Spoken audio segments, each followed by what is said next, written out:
Alloh taolo Qur'oni Karimda marhamat qiladi. A'udhu billahi minash shaytonir rojim. Va la tufsidu fil ardi ba'da islahiha wad'uuhu khawfan wa tama'a inna rahmatallohi qaribun minal muhsinin. Sadaqallohul azim. Yerni Alloh xayrli ishlarga yaroqli qilib qo'ygandan keyin unda buzg'unchilik qilmangiz. Allohga ham qo'rqinch va hamd umidi bilan duo qilingiz.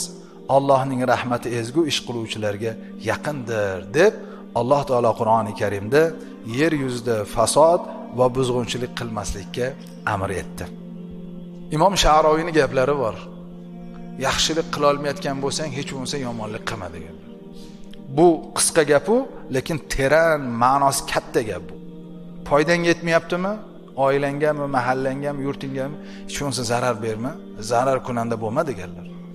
Yomonlikni qaytara olmayapsanmi? Hech bo'lmasa yomonlikka qarsak chalma deganlar. Allohning oldida o'sha yomonlikka rozi bo'lib qolgan insonlar qatoriga kirma deganlar.